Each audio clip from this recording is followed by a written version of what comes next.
Дали сега предметите повторно се враќаат во рамките на апелацијскиот и кривичниот после? Судењата ќе продолжат. Нема да се стопираат постапките и оние што се има правосилни пресуди, некои што се во затвор и така натака, ќе продолжуваат бидејќи тие нивните пресуди се активни, правосилни се. Културата прераснува во некултура. Културата е оставена генерално на маргините. Не е проблем што Цветанка Ласкова добила финанси. Проблем е што Цветанка Ласкова има добиено многу повеќе и од Златно Славече и од многу други. Може ли од национален интерес во култура да биде концерт на Питер Грашов во Битола? Не се ни дотолку способни да размислат дека ова го прават за да замолчат некого, туку едноставно затоа што смета дека културата е нешто неважно. Дали си ти чул и видел некој од актуелните сегашни идни министри и така натаму да влезе на концерт, да влезе на изложба? Нова еврообрзница, ценовното цунами продолжува. Незавршувањето на постапката на издавање на еврообврзница не доведува во прашање дали ние тие средства ќе ги најдеме и ќе ги позајмиме. Прашањето кое што се поставува е по која цена истите средства ќе бидат позајмени. Севкупно потребна е една поголема координација помеѓу институциите, особено за едни вакви сериозни прашања. Европскиот суд за човекови права донесе решение, а не пресуда со која Груевски, Мијалков и останатите поранешни високи функционери од редовите на ВМРО ДПМН треба да добијат конечни одлуки од Македонскиот суд, зашто и какви казни ќе им следуваат. Тоа на одреден начин е и своевиден студен туж за поранешните високи челници на тогашната владеачка гарнитура предводена од ВМРО ДПМН. Предпоставките и надеждите беа дека сепак ќе биде заживеана аболицијата на поранешниот председател Ѓорѓе Иванов. Првичен коментар околу решението на судот во Страсбур со реакција универзитетскиот професор од правниот факултет Борче Давидковски. Како го оценувате ова решение од Страсбур? Тука треба малку ради гледачите да појасниме дека согласно уставот, член 84 мислам, председателот има право да помилува согласно закон. Значи нема апсолутно право во секое време и во секој дел од постапката да помилува некого, тука како е согласно законот за помилување. Согласно законот за помилување, пред 20 на години еден член, не знам тоа, али еден член беше од страна на Уставниот суд укинат. Врз основа на тој член, поранешниот председател го донесе решението за аболиција. Сите јавни органи мора да работат согласно законот за општа управна постапка. И тогаш сугерирав, најдобро е, бидејќи согласно тој закон, секој јавен орган во секое време, кога има некои големи повреди со актот свој направил, решението и така натака, може во секое време, нема рок, да го поништи решението. Не ме послуша. Против тоа поништено решение, странките кои што беа набележани таму 30-40, не знам колку луѓе беа набележани, има тогаш може да идат на пред управниот суд со тужба да барат заштита. Нешто слично и управниот суд конечно ќе се произнесеше, ќе кажеше аболицијата е врз основа на поништен закон или не. Исто нешто како со лустрацијата. Беа лустрирани луѓето кои што отидоа на управен суд, добија пресуди, се заврши постапката и отидоа во Страсбур си го добија предметот. Кај нас многу сме правници, различни мислења има, но за жал Македонија во конкретниот случај ради процедурални грешки сега на апликантите, не ради Македонија, им се одбија жалбите бидејќи се уште кај нас постапката за аболицијата, односно за поништувањето не е завршена. Дали ова значи дека не постои правен основ за аболицијата поднесена од тогашниот председател Иванов? Јас претпоставувам дека тоа е, бидејќи согласно, како што рековте, член 11, бидејќи тој е укинат, за тие и тие дела, председателот не може да аболира, односно да помилува.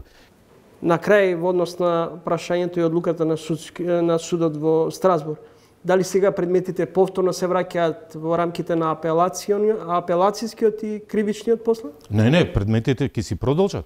Предметите, секој од предметите, во зависност од која фаза е, ќе си продолжат и понатака судењата ќе продолжат. Нема да се стопираат постапките и оние што си има правосилни пресуди, некои што се во затвор и така натака, ќе продолжуваат бидејќи тие нивните пресуди се активни, правосилни се и судот, повторувам, формалната страна ја гледаше, а не гледаше материјалната страна дали имал или немал право.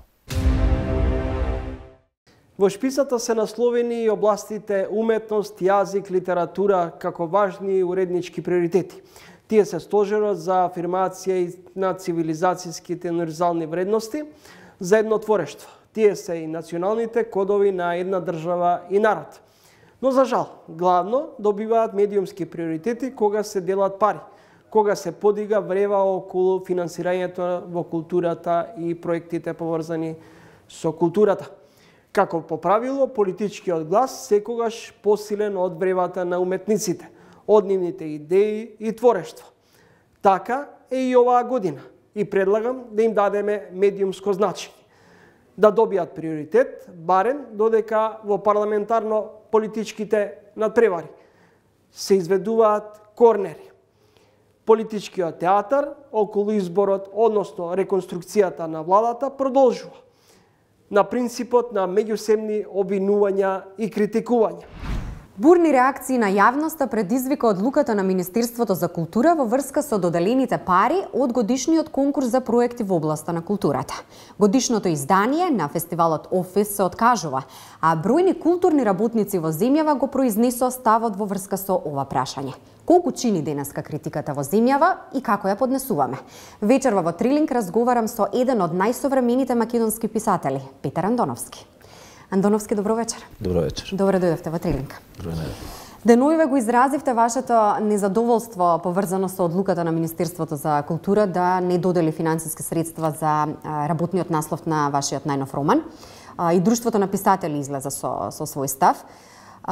Како ја толкувате онаа освета која што ја користите како терминологија на социјалните мрежи каде што го произнесовте вашиот став? Дали е тоа еден почеток, да речеме, на одредена книжевна цензура во земјава? Цензура на некој начин веќе постои, но не би рекол дека во однос на мене се работи за цензура. Цензура повеќе постои во однос на изборот на темите, како што се, например, историските теми. Познат е, нели, случајот деновиве исто беше актуелен со писателот Блаже Минески, кој е еден од најеминентните и еден од најдобрите современи писатели, чиј роман не помина на конкурсот на Министерство за култура, а тема на романот беше љубовта на Гоце Делчев.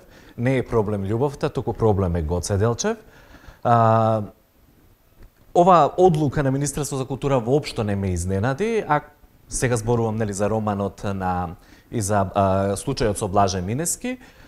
Минатата година министерката излезе со една изјава која јас тогаш ја протолкував како многу несмасна и помалку наивна, но од денешен аспект мислам дека воопшто не се работеше ниту за наивна, ниту за несмасна изјава. Мислам на онаа познатата изјава дека и не треба писателите да пишуваат на историски теми, дека не е убаво да пишуваме на некои теми кои ќе го забавуваат народот. Да, и тогаш бевте поприлично гласни. Да, тогаш бев доста гласен и мислам дека прв пат министерката тогаш ја изнервирав, потоа уште неколку пати излегов со критики за министерката и тоа резултираше вака како што резултираше. Моето име покрај сите оние награди, признанија, преводи на странски јазици, после сите оние осврти што се појавуваа во книжевни списанија низ Европа за моите книги, мојот роман не се најде како дел од националната интерес за култура. Така да пак ќе кажам, во однос на мене не мислам дека се работи за цензура, туку во однос на мене се работи за освета. Јас останувам на тоа што го кажав. Го споменавте демантот на Министерството за култура во врска со романот. Во еден дел од истиот стои дека сте верен пријател на вашето творештво, што значи дека вие низ годините сте добивале, да кажам, финансиска инекција кога станува збор од нив. И мислам дека постои еден момент на кој што многу малку се посвети внимание овој период кога се јавија сите оние револтирани изјави од голем број на уметници во земјава, а тоа е Што се случува кога ќе ги добиете тие финансиски средства од Министерството? Доволни се? Доволен е тој капацитет на финансиски средства за афирмација на книжевноста и јазикот во земјава? Вака, Министерство, тоа мислам сите го знаеме и не треба Министерство и министерка, мислам дека вчера излезе со некоја изјава што сите ние ја знаеме, таа ја знае сега, затоа што таа е случајно залутана во културата, а ние не сме случајно залутани.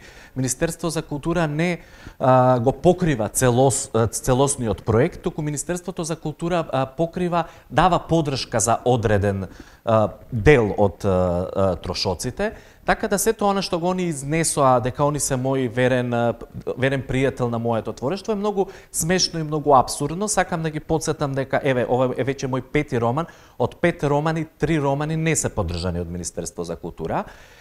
Таму има изнесено дека они дале некаква финансиска поддршка за преводи на неколку мои романи. Тоа е точно, но од тоа јас како Петар Андоновски немам никаква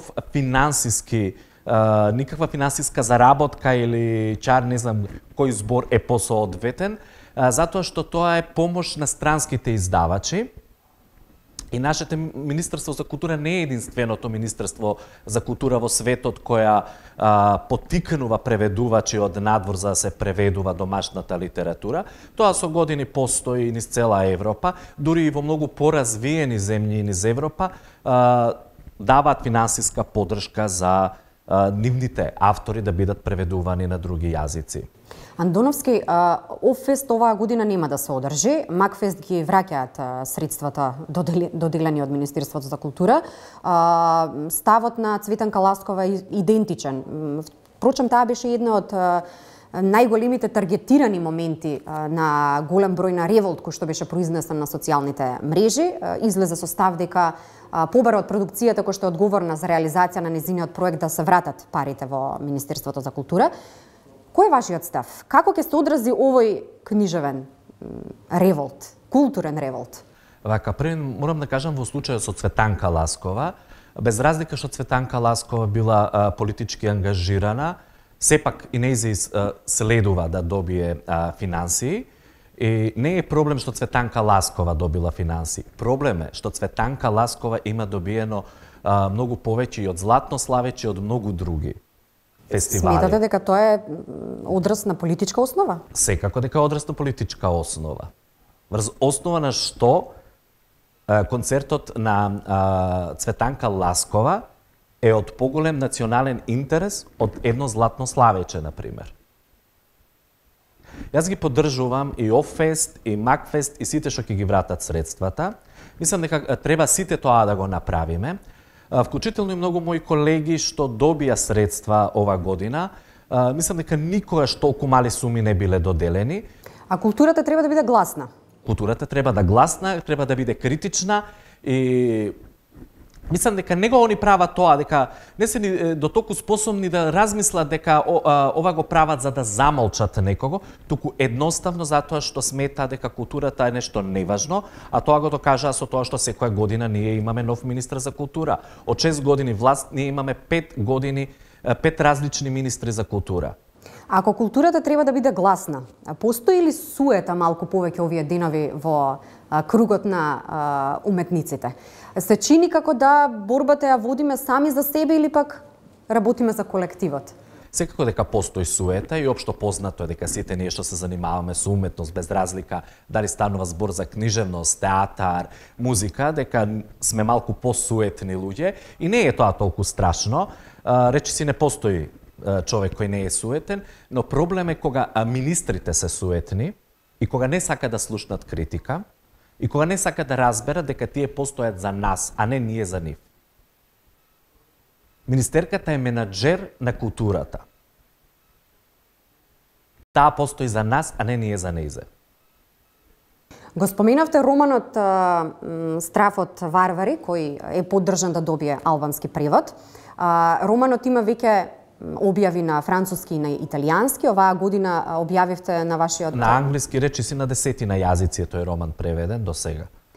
Имавте објава дека ќе биде преведен и на хрватски? На хрватски веќе излезе. Да. Очекувавте толку голем интерес за овој роман? Па кога ја добив Европската награда, очекував дека тоа ќе си повлече, затоа што самата награда си повлекува многу преводи. Самата награда е многу важна референца кај странските издавачи.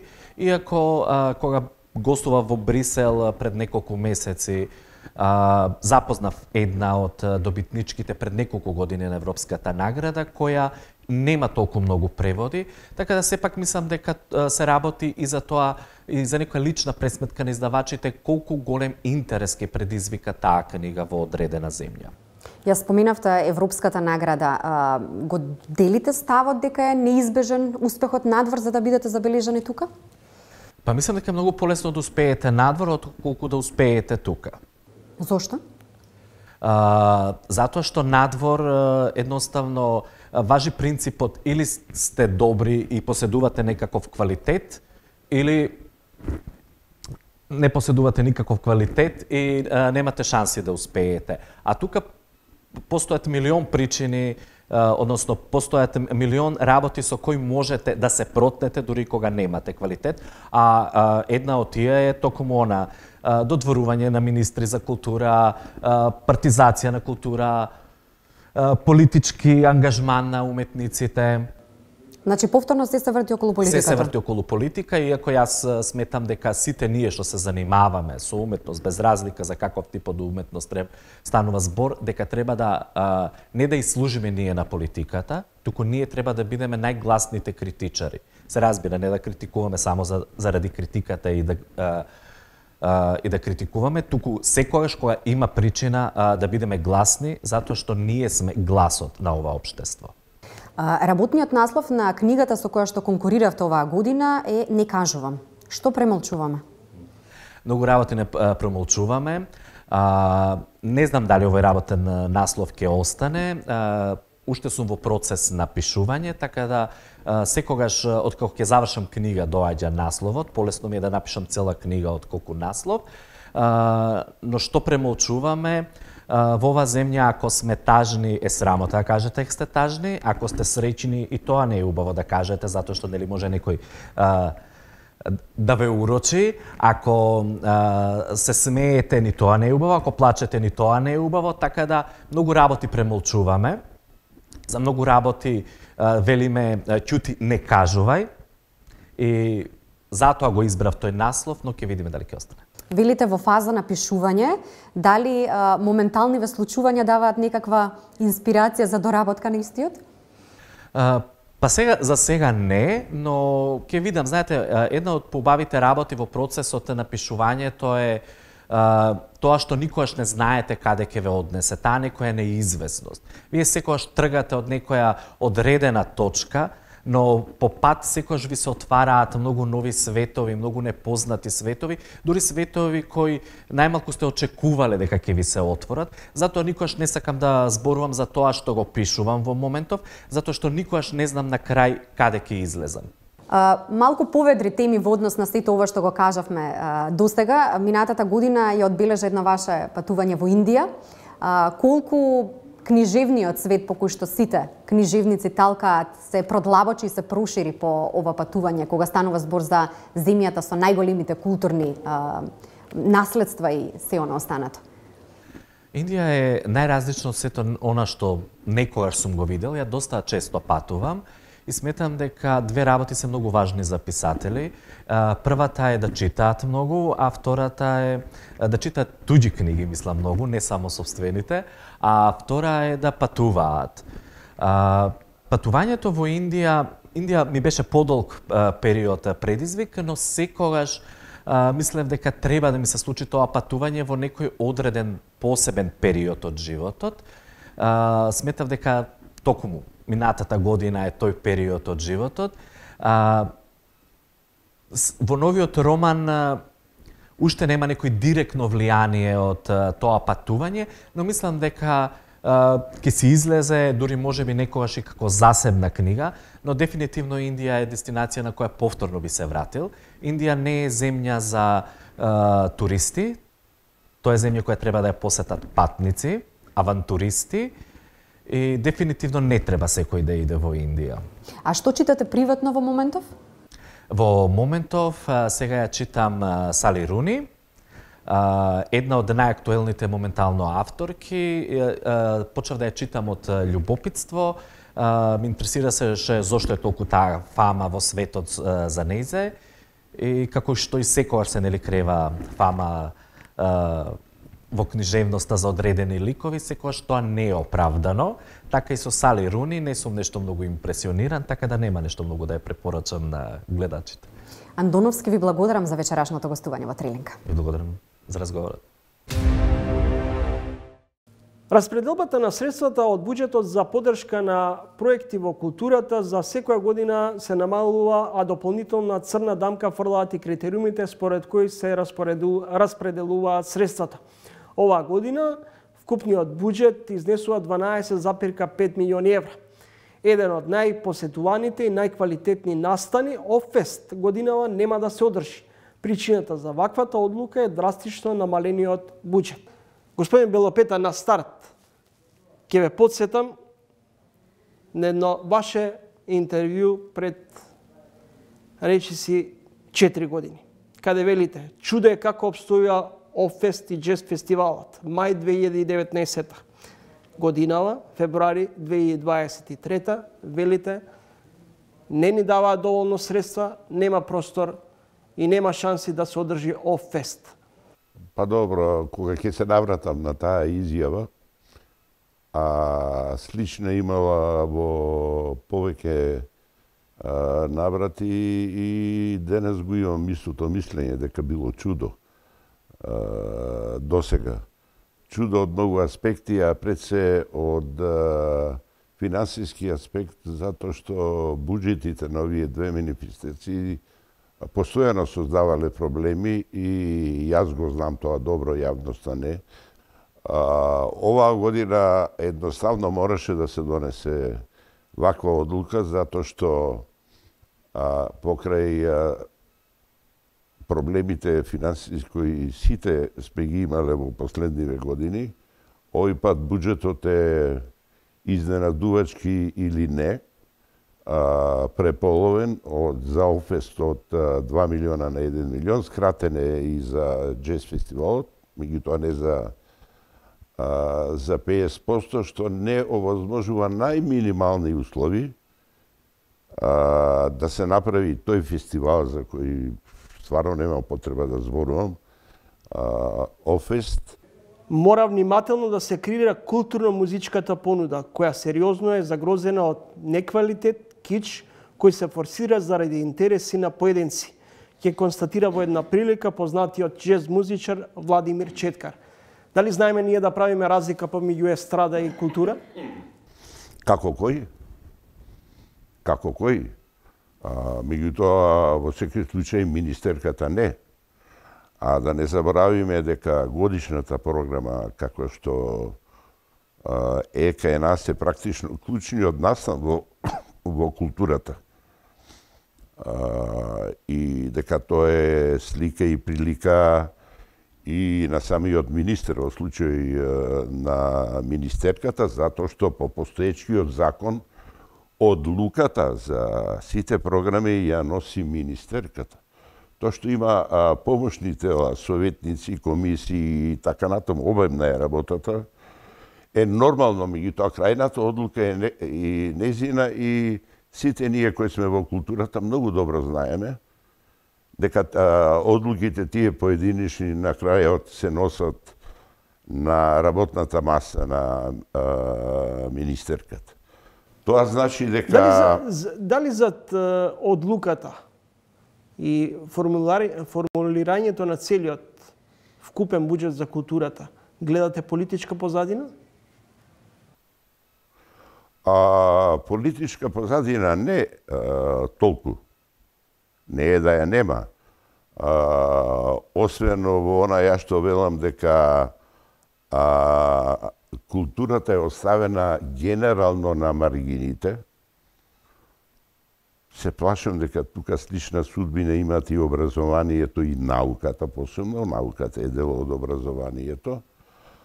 И таа е практично во долг период од властите оставена на страна. Тука е потребен еден акционен план, една агенда, која ќе ја спроведува Министерството. Квантитетот на одобрените проекти кои се форсира јавно од незина страна, не може да биде замена за нешто што мора да е присутно. Оценка. Што е од национален интерес, што не е од национален интерес. Со истовремено напуштање на популизмот и практично антиевропските агенди, кои јас знам добро, бидејќи ги знам европските модели, кои се присутни и во годишната програма. Не сакам да навлегувам во детали. Меѓутоа, има мнозина кои оценуваат. Например, може ли од национален интерес во култура да биде концерт на Питер Грашо во Битола? Ова кажувам еден пример, инаку музичко-сценската дејност е полна со такви работи. Ако е тоа личен вкус на министерката, која еднаш кажа дека во иднина програмите мора да имаат да се гледа што повеќе забавен карактер, тоа е нејзин проблем и на личниот вкус. Господине Белопета, на вашите реакции, генерално на вашите колеги, има контрареакција, тоа е дека уметниците, менаџерите се најгласни кога ќе им се ускратат правата кои ги барат и најчесто сакаат под наводници да бидат под капата на државата и да црпат средства од државните ресурси. А кога станува збор за општествени и политички проблеми, никаде ве нема. Знаете што? Уметниците, менаџерите, програмски директори и така натаму, точно е тоа дека најголем број излегуваат баш по повод кога се носи оваа програмата. Меѓутоа, јас ќе ви кажам и нешто друго. Дали културата е застапена во медиумите? Каде може да се излезе, во кој медиум, на било каква дебата и така натаму врзана за културата? Кој не повикал? Никој. Не повикува ниту Министерството. Еве, дури и овој разговор немаше да биде, сигурно, ако немаше скандали со годишната програма. За култура во медиумите ќе се види само ако има некој скандал. Инако не, извини. И тука, уметниците, ова особено се однесува на уметниците, се оставени сами за себе и знаат дека се немокни, дури ако им се појави некое мислење издржано, например, некаде, знаат дека нема фајде од тоа. На крајот, зошто македонските уметници повеќе се ценети надвор отколку дома? Дали е тој мој точен впечаток или грешен? Не, ја мислам дека оние уметници кои се ценети надвор се ценети и дома. Се разбира што значи таа ценетост и како се оценува. Ја затоа се залагам прво да во годишна програма со оценка што е национален интерес или не, таквите уметници треба да имаат приоритет во распределбата и таквите програми. А ако ја погледате музичката сценска дејност, ќе дојдете до еден заклучок. Тоа е една теза која на една дебата скоро се дискутираше со Бранимир Јовановиќ во асоциацијата Јадро. Можете да дојдете и до податок дека културата, како се делат средствата, има и од повеќе пари отколку што треба. Затоа велам дека е потребен некој акцијски план. Никој не има погледано пред се од Министерството. Она комисија не на Прибе, него на други луѓе во 2002 или 2003 година, која донесе насоки за културата, кои никој не ги спроведува. Националната стратегија во културата, која се донесе 2008 година, мислам, 2007 после промените, истекна 2022 година, лани. Нова нема, а по старата не е направено ништо, не е направен ни еден акцијски годишен план. Тоа значи дека како ги трошиме парите, исто е сомнително. Културата е потребна, а пред се овој конкурс, зошто се оди на намалување на национални установи во културата, која е препорак општа. А кај нас имаме пред известно време формирање на 3 нови, да не заборавиме една работа. Дека таа спротивно на сите земји, заедно со образование и наука, кој ги дигна економските параметри на државите во височини. Земји од, еве да кажеме, големина на Македонија, што беше Естонија, што беа Балтичките земји порано, понатаму Норвешка, или Словенија, Финска, например, целиот тој напредок нивен за основа имаше елементарно во политиката кога некој од нив станава самостојни земји, а тоа беше вложување во културата и образованието. Затоа што без општа култура и квалитетно образование, и се разбира вложување во наука, не може да се градат нови генерации на добри доктори, менаџери и така натаму. Ние ќе останеме без луѓе не само ради иселувањето. Тоа е едноставно базата. Кај нас, овие две категории, културата и образованието, гледаме дека се оставени на страна. Самиот податок дека министри за култура се туку така менуваат на година дена, а за година дена не можеш ништо да направиш. Голема е разлика со 90-тите години од минатиот век.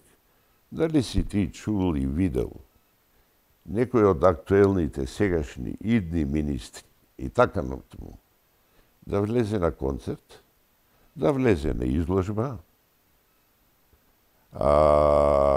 да влезе во книжарница да купи книга и така натаму. Господин Белопета, ми беше задоволство да разговарам со вас. Благодарам, Гораст. Почитани гледачи, тоа беше Оливер Белопета, директор на Джез фестивалот, под чија капа и Офест. Евробрзницата од 600 милиони евра е повлечена од финансиските пазари. Дали со тоа се испраќаат сериозни сигнали за несигурноста на финансиската администрација на владата на Ковачевски, дали ќе влие и врз кредитниот рейтинг на Северна Македонија? Како ја оценувате оваа последна одлука, особено откако министерот за правда не го ставил подписот за одлуката за евробрзницата? Незавршувањето на постапката на издавање на евроврзница не доведува во прашање дали ние тие средства ќе ги најдеме и ќе ги позајмиме. Прашањето кое што се поставува е по која цена истите средства ќе бидат позајмени, затоа што според она што го гледаме како се движат финансиските пазари, истите нема да бидат подобрени во догледно време. Такви сигнали испраќа и Европската централна банка. Тоа го зголемува ризикот дека новата евроврзница која што ќе ја издадеме потенцијално би била по повисока цена и каматната стапка би била повисока. Вториот аспект кој што и вие го наметнувате и го поставувате како прашање е каква порака ние како економија и како земја испраќаме. Дали економските политики ни се приоритет или ни се приоритет политичките прашања. Тоа треба да го покаже времето, меѓутоа севкупно потребна е една поголема координација помеѓу институциите, особено за едни вакви сериозни прашања. Инфлацијата расте, ценовниот шок не стивнува. Какво сметате дека во вакви услови, кога граѓаните едва крпат месец за месец, според последните податоци од Државниот завод за статистика, на 1/4 семејство му се потребни минимум 50.000 денари за да го протурка месецот. Дали ова е сигнал дека економските мерки се недоволни или се погрешни? Така. Севкупниот шок кој што земјата го искуси минатата година, кој што во голема мера беше увезен шок, заради глобалните случувања, војната во Украина и сето тоа предизвика висок раст на енергентите, меѓутоа исто така висок раст и на основните продукти. Сето тоа значеше дека ние како земја имаме увоз на инфлација и цените кои што ги искусивме во земјата беа на едно невидено ниво во поновата историја на економијата. Севкупната таква состојба предизвика сериозни ризици по однос на сиромаштијата, намет на енергетска сиромаштија и намет на сиромаштија по основ на храна. Секако ваквиот шок по-сериозно го почувствува од една страна бизнисите, каде што овие производи беа во поголема мера во нивните инпути, меѓутоа исто така сериозно го поднесоа и семејствата, каде што трошоците за енергија и трошоците за храна се поголем удел во нивната вкупна потрошувачка. Наша неодамнешна студија, која што сега треба да биде публикувана, ја мери во која мера енергетската криза и кризата со храна влијае на ранливоста на семејствата и студијата покажа дека особено повеќе детните семејства на исклучително тежок начин го имаат поднесено овој шок, односно втурнува дополнителен број на семејства и дополнителен број на деца во сиромаштија. При тоа сакам да истакнам дека делот на храна овие семејства многу повеќе ги погодува во успоредба со делот на енергија, затоа што во делот на енергија дел од владините мерки беа токму насочени кон контрола на цената на енергентите. Знаеме преку субвенционирање на струја, меѓутоа исто така и преку намалувањето на ДДВ-то. Во тој контекст, доколку ги анализираме мерките, во која мера дадоа ефекти за овие најранливи категории на семејства, резултатите покажуваат дека дел од мерките даваат позитивни резултати, особено оние мерки кои што се потаргетирани, каде што повеќе се насочени кон заштита на доходот на најниските слоеви. Таквите мерки беа неколкукратните ваучери за семејствата и во делот на оние мерки за енергетска сиромаштија кои доаѓаат преку Министерство за труд и социјална политика и една мерка преку Министерство за економија. Меѓутоа исто така свој ефект позитивен даде и субвенционирањето на електричната енергија, иако кај таа мерка и кај во голем дел останатите мерки кои ги таргетираат цените, клучната забелешка беше дека истите се линеарни. Тоа значи дека да ги штитат граѓаните, меѓутоа го штитат и оној слој од граѓани кои потенцијално би можеле да ги издржат тие цени и да си ги платат повисоките цени. Значи, ги штитат и богатите подеднакво како и сиромашните. И во таа насока препораките се во иднина да бидат потаргетирани и кон оние семејства кои што се најранливи. Оваа година Македонија ќе треба да се задолжи со над 1 милијарда и 600 милиони евра за враќање на веќе доспеаните долгови и покривање на буџетскиот дефицит. До кога може овој тренд на задолжување да го менаџираме? Така, ова задолжување беше очекувано. Да се вратиме малце наназад во изминатите години, во текот на ковид пандемијата јавниот долг порасна за цели 10% поени.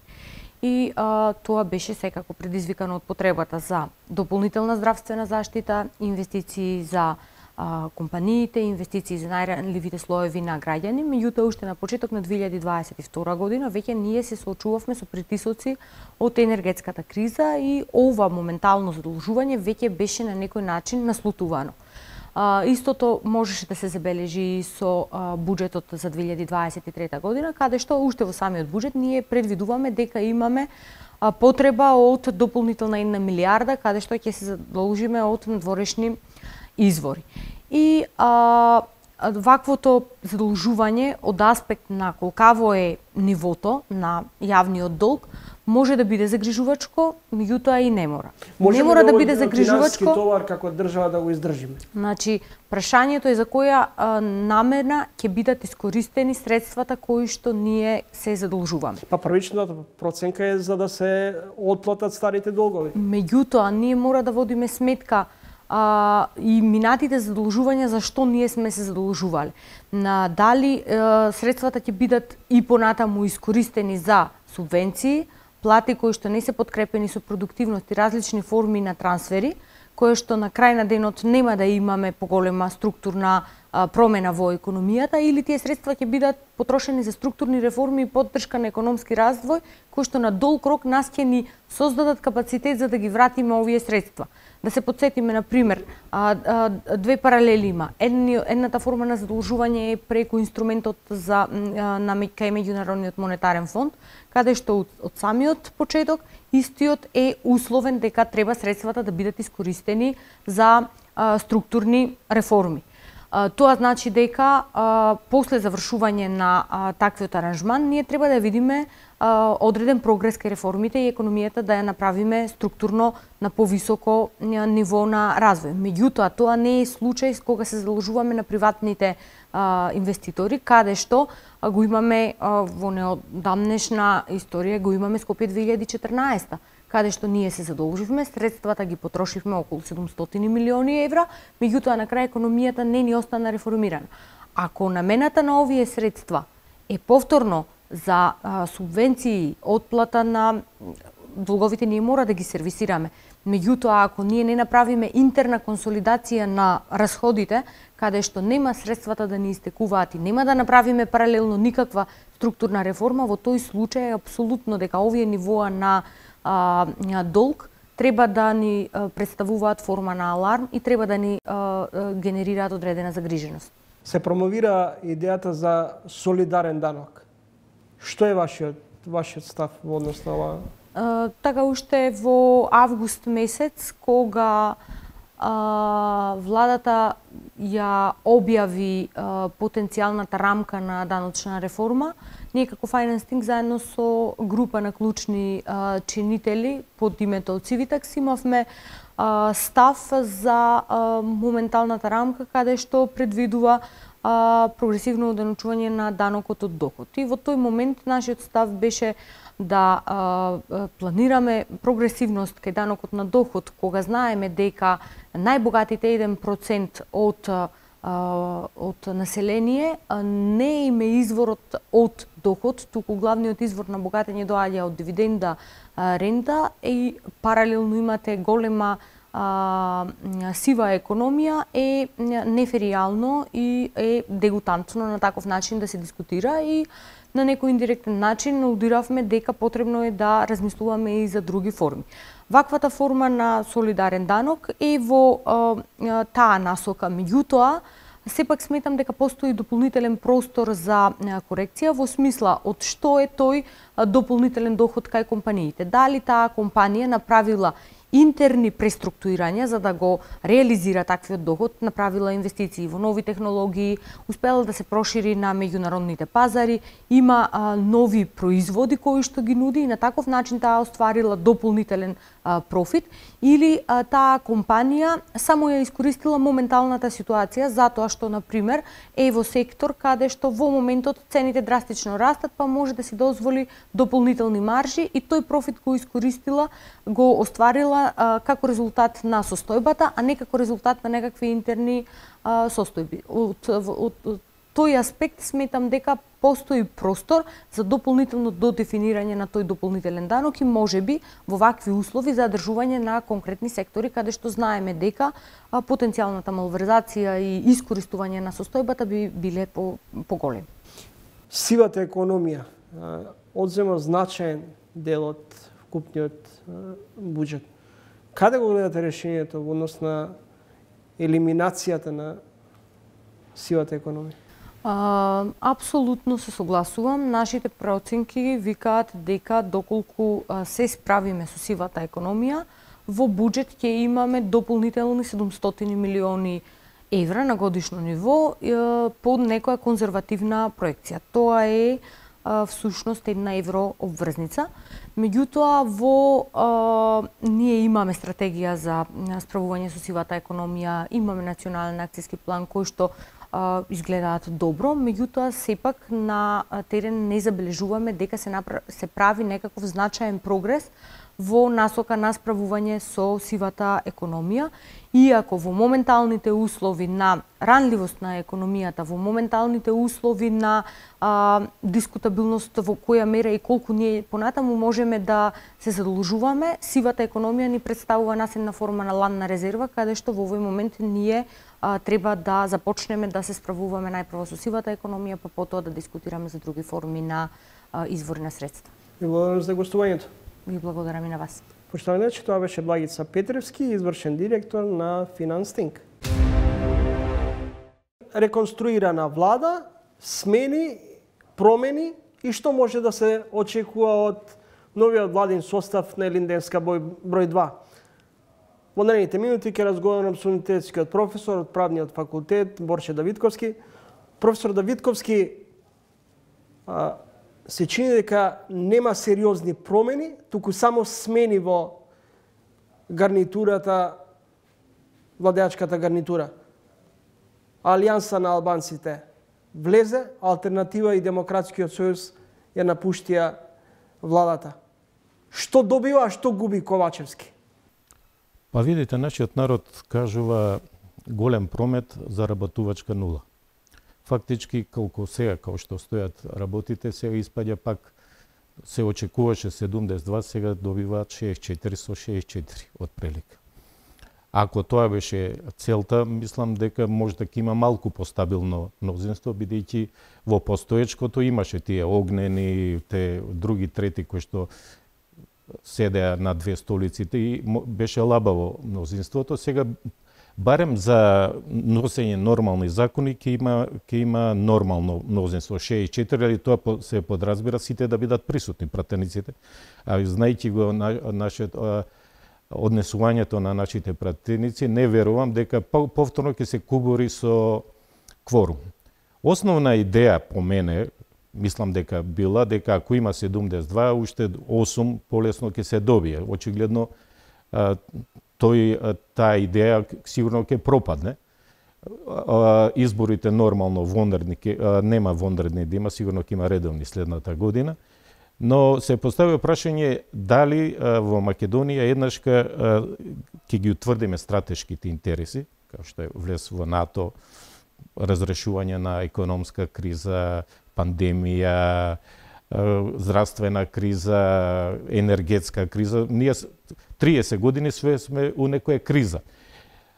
Според мене, се дур двете водечки партии во Македонија, од македонскиот блок, не постигнат одреден консенсус за овие стратешки цели интереси, ние ќе тапкаме во место и што многу години ќе останеме ова како што. Нема шанси, на пример, како 80% уставот, еве на пример и до година. Еве сега ако не се обезбеди, до година победи ВМРО, пак ќе немаат 80. Значи ли тоа, а преговорите у новембар не можеме да ги почнеме ако не го смениме уставот, односно бугарите не ги ставиме во уставот. Професор Давидковски, дали опцијата е можеби формирање на широка влада или техничка влада која би била со мандат од 3 години, да речеме, со основен или главен приоритет да се протуркаат стратешките прашања и да се забрза процесот околу отворање и затворање на поглавјата со ЕУ, а при тоа и да се протуркаат и уставните промени? Јас мислам, ако со помош на странците, бидејќи очигледно кај на странците многу може да влијаат и на позиција и на опозиција, ако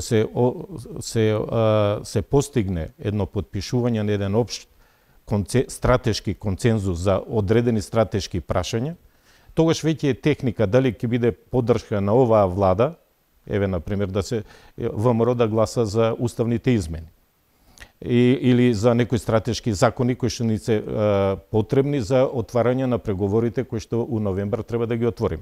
Или пак да се иде на некоја експертска или концентрациона влада, кај што или експерти независни, мада во Македонија тешко да најдеме такви, или пак од сите политички партии да бидат внатре, се со цел стратешкиот интерес. Ми едниот го исполнивме, влеговме во НАТО. Вториот интерес, да се разбереме, кога може во Словенија да се општ консензус, поготово и во Хрватска општ консензус се направи за влегување во НАТО, во Европската унија, ние Македонија останавме се уште на слеп колосек, бидејќи нема елементарна разбирање за оние што се стратешки цели. За иднината на Македонија зборуваме. Не зборуваме за нешто друго. Гледате каква ветрометина е, што се случува и во Европа, особено на Балканот. И затоа бугарите не шамарат кога ќе им текне и како што сакат.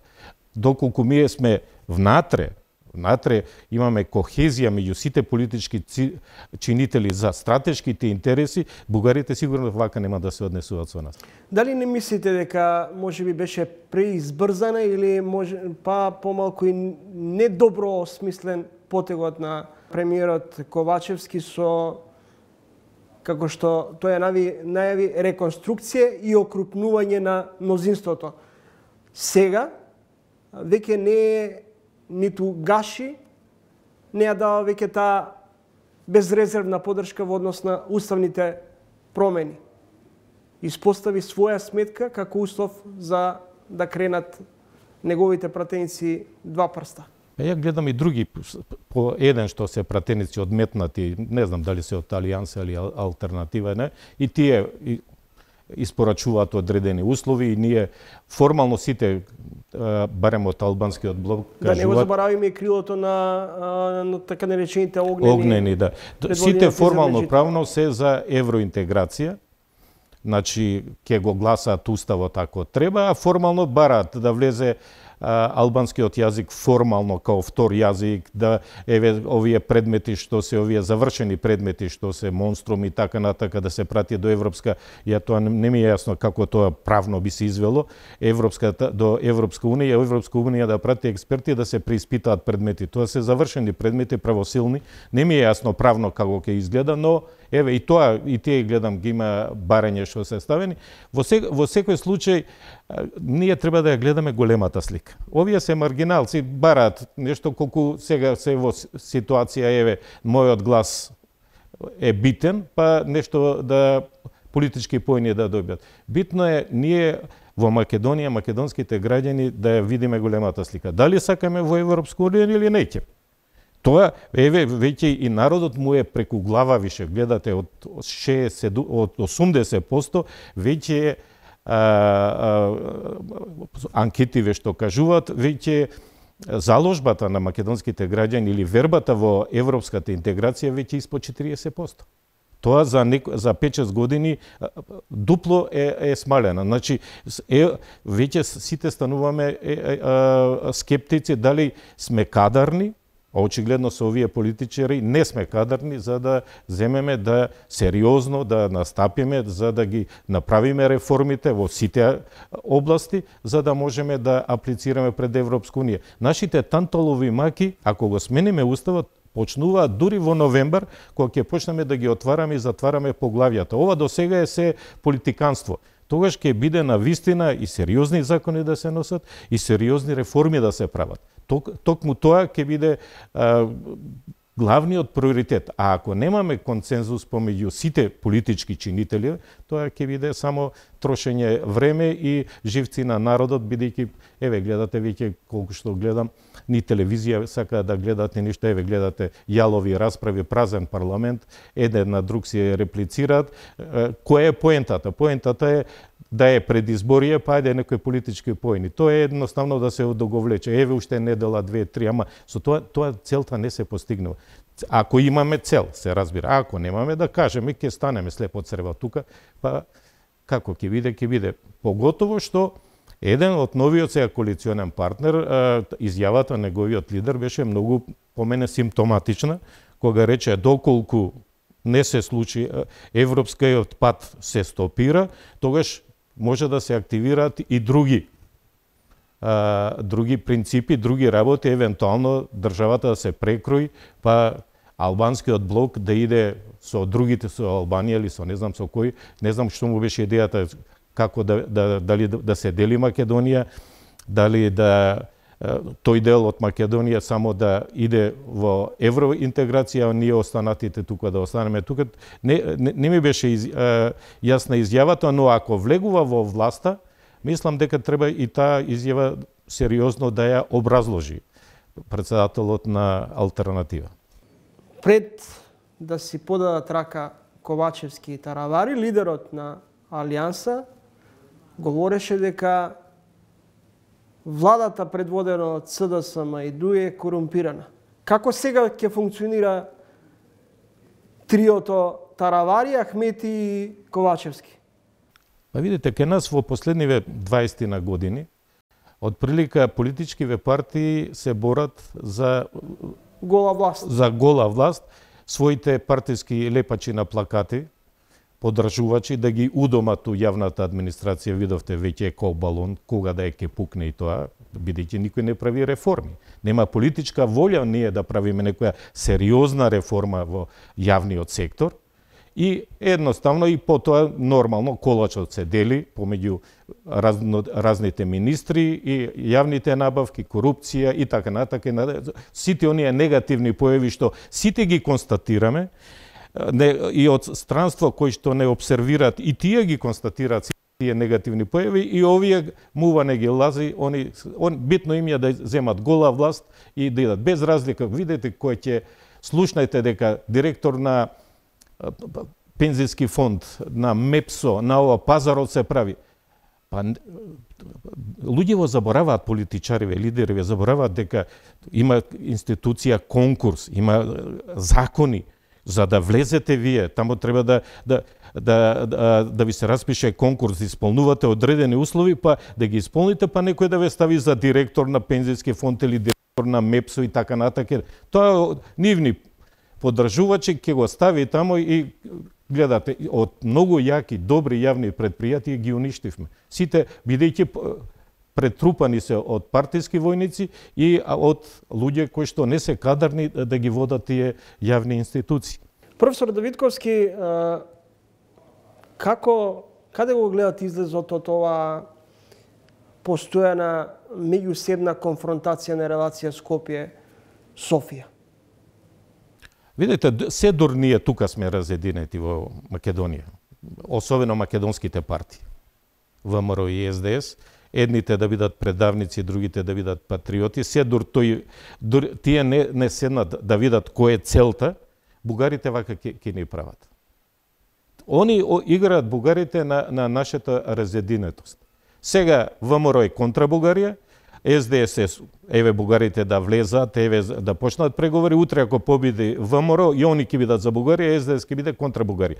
Значи, повторувам, мора да се има одредена стратегија за клучните прашања. Ако немаме тоа, немаме перспектива, а сите наши соседи, сите што ги има, секој ќе испорачува по некое ново и ново барање. За жал, на штета на граѓаните во нашата држава. Ви благодарам за разговорот. Молам. Почитани личи, тоа беше универзитетскиот професор од правниот факултет Борче Давидковски. Тоа беше се за ова издание на Трилинг. Ви благодарам на вниманието и ви закажувам нова средба за 7 дена, петок, 20 часот и 45 минути. До тогаш, довидување од мене.